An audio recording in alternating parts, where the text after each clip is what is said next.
사랑하는 여러분, 오늘 혹시 이 노랫말을 아시나요? 이 세상 가장 아름다운 순종의 눈물, 온 세상 다시 빛나게 한 생명의 눈물, 그가 이 땅에 오신 이유, 죽어야 살게 되고 져야만 승리해야 하는 놀랍고 영원한 신비, 지으신 그대로 회복시킨 우리의 창조주 그리스도, 십자가 일로 아버지의 뜻 이루셨네. 그가 이 땅에 오신 이유, 이제 우리에게 맡겨진 그 소망, 그 사랑, 그 생명, 아름답고 눈부신 십자가의 길, 우리가 이 땅에 살아갈 이유, 그가 이 땅에 오신 이유, 죽어야 살게 되고 져야만 승리하는 놀랍고 영원한 신비.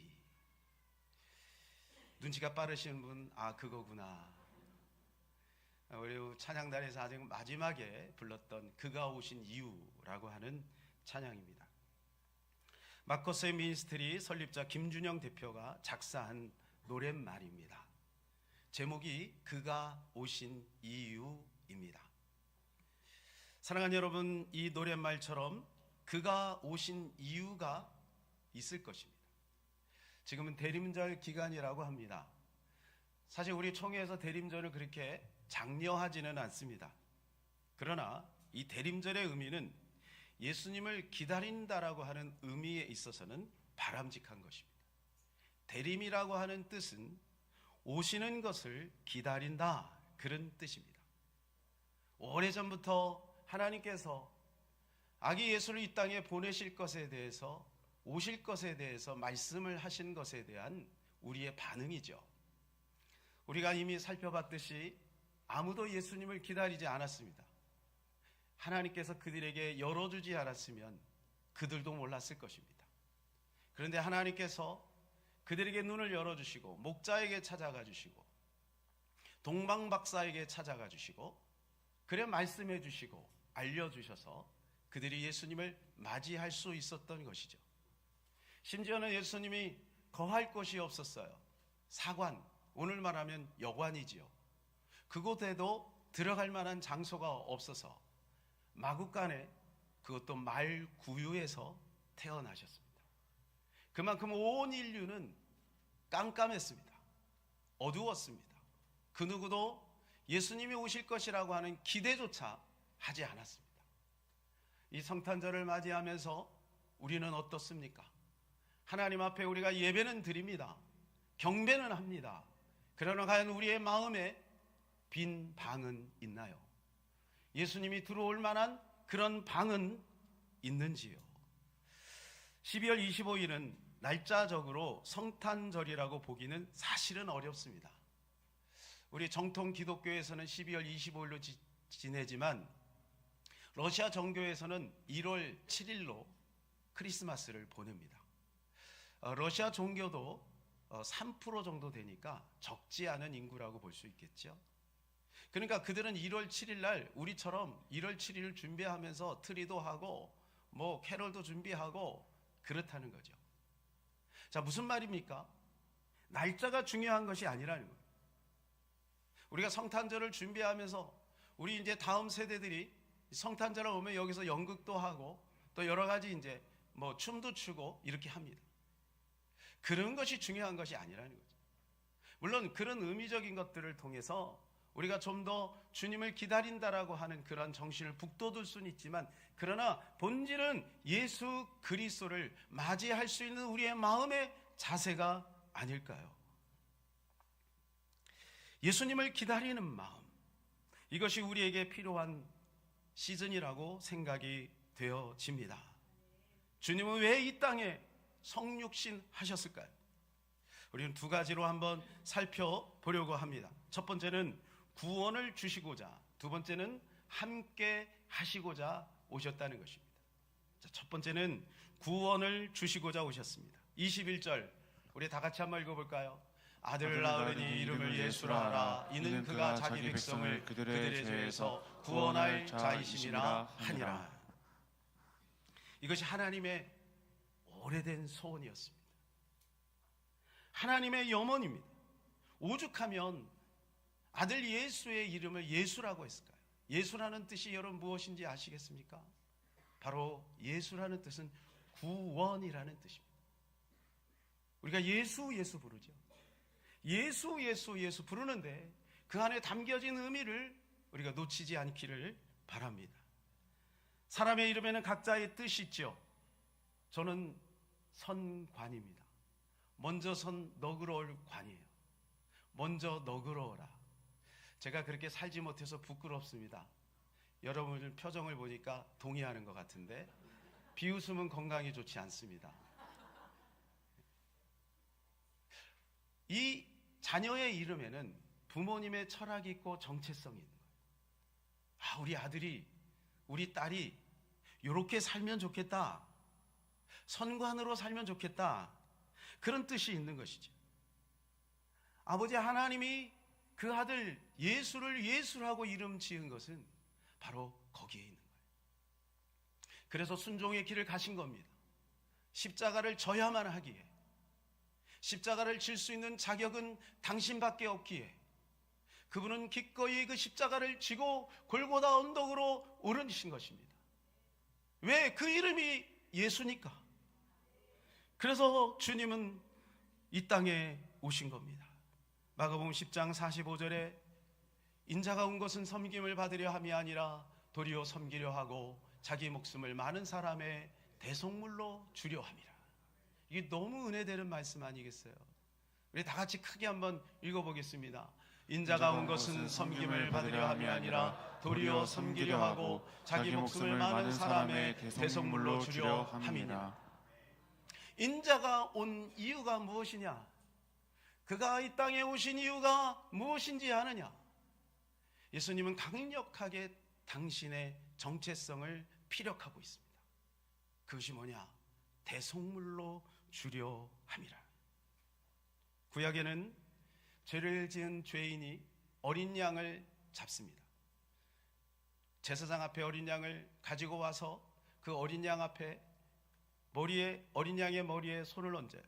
그리고 자기의 죄를 그쪽으로 전가합니다. 옮기는 거예요. 하나님, 제가 그동안 이런 죄를 졌습니다 하면서 어린 양에게 죄를 전가하면 그 어린 양을 잡아요. 그리고 각을 뜨고 그 내장까지 번제물에 올려놓고 다 태웁니다. 그리고 그 피를 사방에 뿌리는 거예요. 죄가 사함받는 거예요. 이 죄 사함받은 그 죄인은 이제 자유의 몸으로 가지고 기쁨으로 돌아가게 되는 거예요.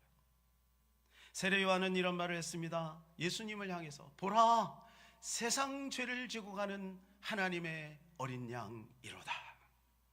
요한복음 1장 29절입니다. 요한이 예수께서 자기에게 나오심을 보고 이르되 보라, 세상 죄를 지고 가는 하나님의 어린 양이로다. 그냥 어린 양이 아닙니다. 하나님의 어린 양입니다. 여기에는 하나님도 함께하고 있는 어린 양. 그리고 세례 요한은 그에게 세례를 줍니다. 예수님께 세례를 줍니다. 거부하지 않아요. 이 세례 요한이 거부했죠. 예수님이 세례를 주라 그랬더니 나는 당신에게 세례를 줄 수 없습니다. 아니다. 네가 나에게 세례를 줌으로 하나님의 의를 이루자. 이게 바로 그 작업입니다.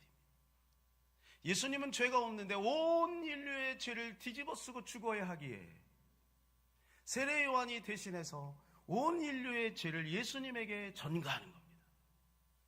그리고 그 예수님은 번제물이 되신 것이죠. 우리도 이 땅에 이 성탄절을 기다리면서 우리의 죄에서 해방시키신 그 예수 그리스도를 맞이하는 마음이 우리 가운데 있기를 바랍니다.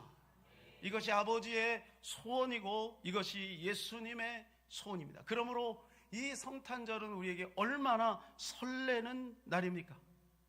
야, 또 절기만 들어서 헌금하려나 봐. 봉투 있네. 그런 의미가 아니에요. 여러분, 헌금 안 하셔도 돼요. 그러나 이 성탄절을 맞이해서 우리 성탄의 진정한 의미를 깨닫는다면 예물이 아니라 우리의 몸도 하나님 앞에 드릴 수 있는 것 아니겠습니까? 드릴 것이 없어서 안타까울 뿐이지요. 그가 오신 이유에 대해서 마태복음에서는 이렇게 선포합니다. 마태복음 9장 13절입니다. 너희가 가서 내가 긍휼을 원하고 제사를 원하지 아니하노라 하신 뜻이 무엇인지 배우라. 나는 의인을 부르러 온 것이 아니요 죄인을 부르러 왔노라 하시니라. 나는 무엇 때문에 왔는지 아니? 나는 의인을 부르러 온 것이 아니야. 나는 죄인을 부르러 온 것이야. 주님이 오늘 우리에게 이렇게 말씀해 주고 있는 것입니다. 우리가 의인이라고 생각하는 순간 주님은 필요 없습니다. 의인인데 주님이 왜 필요합니까? 죄인이라고 생각해야 주님이 우리 곁에 다가와요. 여러분, 자녀들이 많이 있지만 똑똑하고 잘나고 그냥 내비로도 잘 나가는 아이는 사실은 별로 신경 안 씁니다. 그러나 몸도 아프고 그리고 뭔가 부족한 아이, 우리는 그 아이에게 더 마음을 갖고 신경을 쓸 수밖에 없다는 것이죠. 예수님이 이 땅에 오신 이유가 무엇이냐? 죄인을 부르러 오셨다라고 하는 것입니다. 우리는 여기서 아멘을 하시지만 그러나 모든 사람이 아멘을 하는 것은 아닌 것 같아요. 제가 일본에 있을 때 길거리에서 전도를 하다가 한 청년을 만났어요. 그리고 그 청년에게 복음을 증거합니다. 그 청년이 복음을 받습니다. 그리고 맨 마지막에 순서 있잖아요. 영접기도. 그래서 영접기도를 하려고 하는데 첫 마디가 뭐냐 하면 하나님 저는 죄입니다. 이렇게 시인하거든요. 하나님 저는 죄입니다. 그런데 저는 영접기도를 할 때는 항상 눈을 뜨고 합니다. 왜냐하면 좀 정신 이상자가 있거나 그럴 경우에는요, 이게 해코지도 하고 그러거든요. 길거리 전도하다 보면 그런 일이 있습니다. 여러분 안 해보셨나 봐요. 그래서 눈을 이렇게 딱 뜨고 하는데 이 친구가 나는 죄입니다 하면서 갑자기 눈을 팍 뜨는데 얼마나 놀랐는지 몰라요. 어머, 왜 눈을 떠? 내가 왜 죄인입니까? 대드는 거예요. 내가 왜 죄인입니까? 자기가 죄인 아니래요. 그래서 설명을 했어요.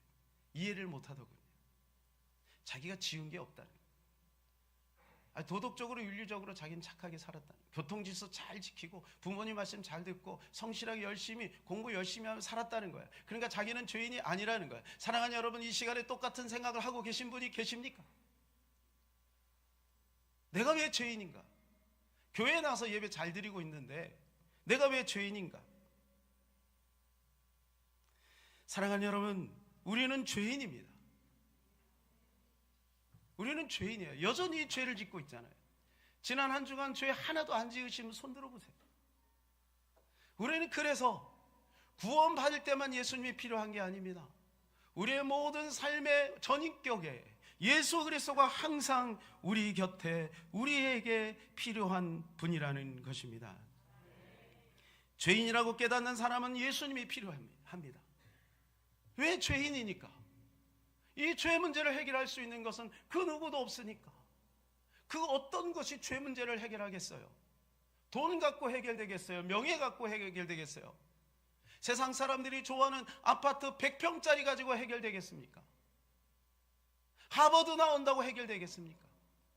사랑하는 하나님, 이 죄의 문제를 해결하실 수 있는 분은 오직 한 분, 예수 그리스도밖에 없는 것입니다. 예수님만이 진정한 우리의 죄인의 구세주가 되시는 것입니다. 누가복음 18장에 보게 되면 의인이라고 생각하는 바리새인들이 기도하는 모습과 그리고 죄인이라고 생각하고 있는 세리들이 기도하는 모습이 이렇게 나옵니다.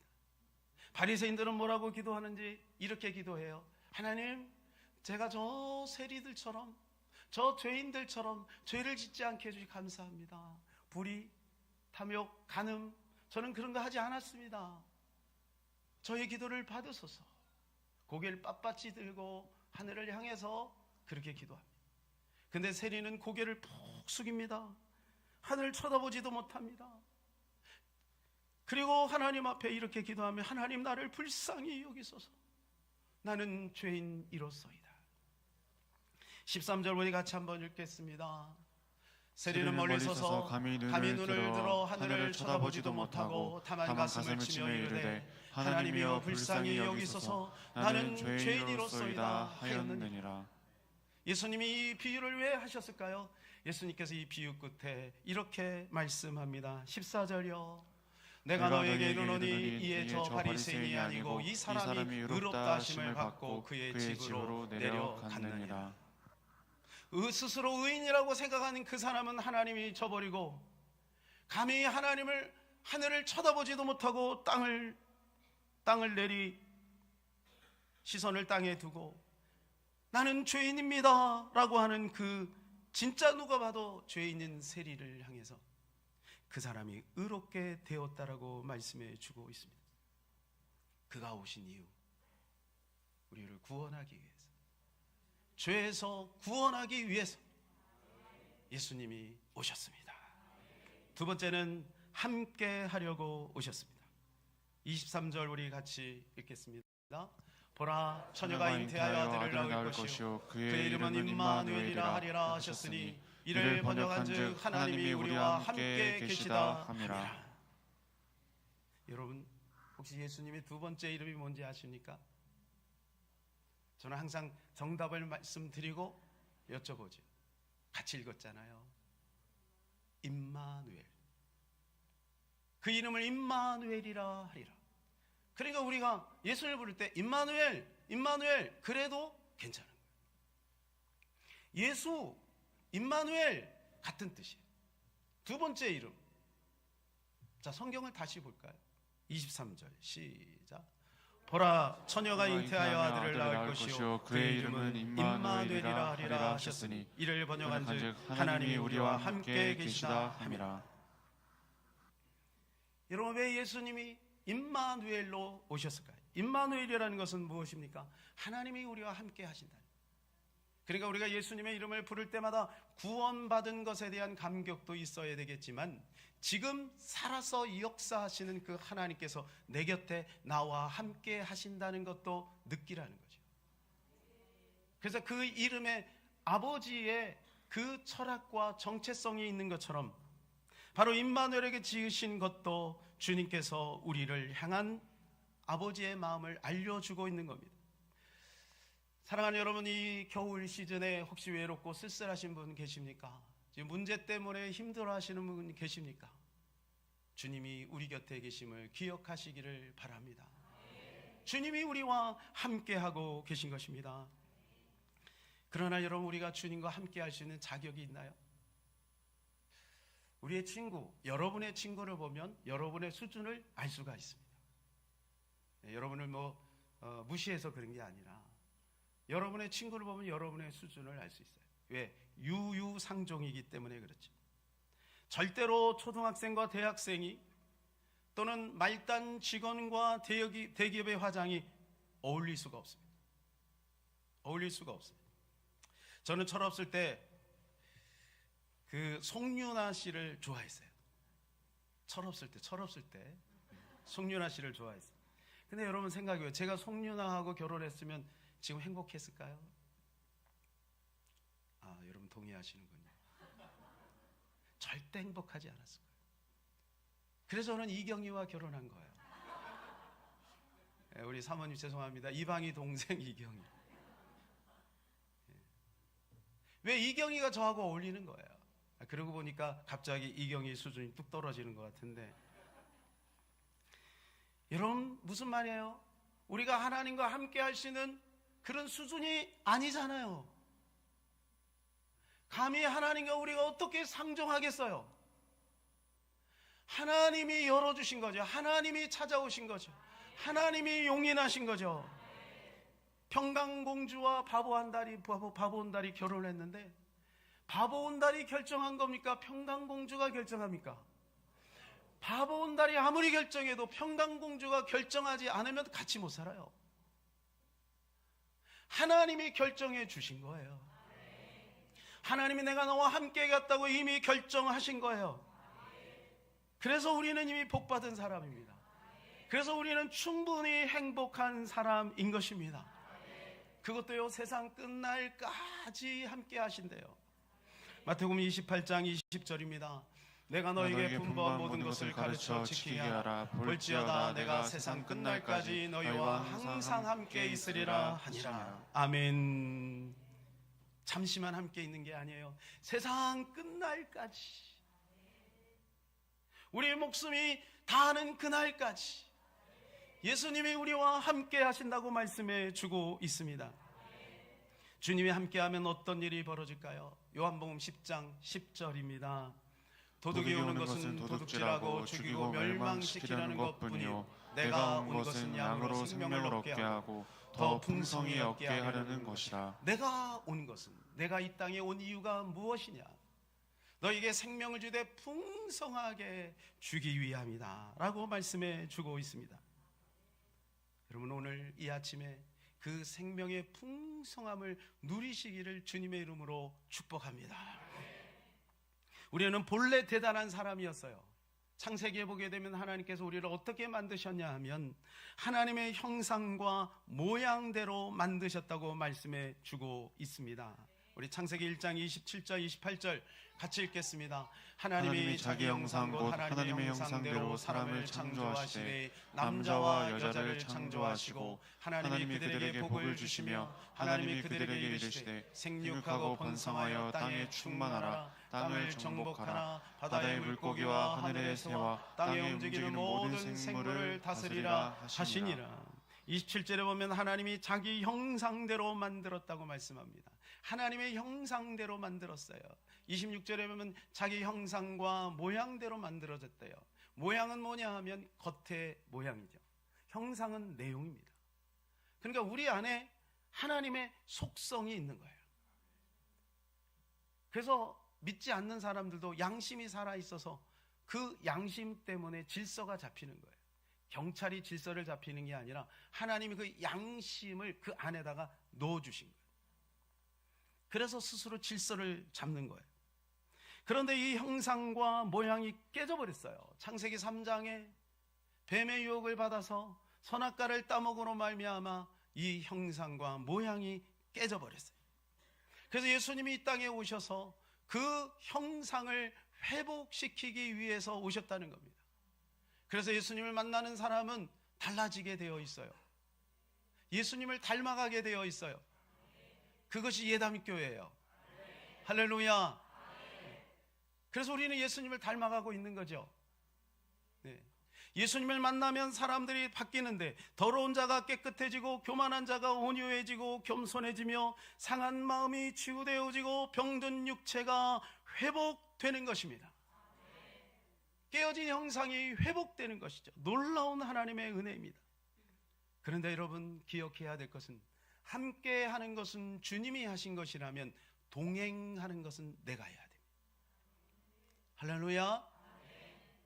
내가 주님과 함께 하려고 하면 누구든지 함께 할 수가 있는 겁니다. 주님은 항상 열려 있어요. 항상 문 밖에서 두들리고 계셔요. 두 팔을 벌리고 계셔요. 사랑하는 여러분, 그 주님 앞에 나가서 위로받으시기를 축복합니다. 결론입니다. 아까 서두에 그가 오신 이후의 노랫말을 제가 여러분에게 소개해 드렸습니다. 앞에는 그가 이 땅에 오신 이유가 반복됩니다. 그런데 뒤에 가면 우리가 이 땅에 살아갈 이유 이렇게 나옵니다. 그가 오신 이유를 우리가 잘 이해하고 그가 오신 이유를 따라 살아갈 것이 우리라는 거죠. 예수 믿고 복 받기도 해야 되고 예수 믿고 잘 되기도 해야 되고 예수 믿고 병도 고쳐야 되지만 그가 오신 이유를 따라 우리가 살아갈 이유가 있음을 알고 날마다 믿음으로 승리하는 저와 여러분 되시기를 주님의 이름으로 축복합니다. 오늘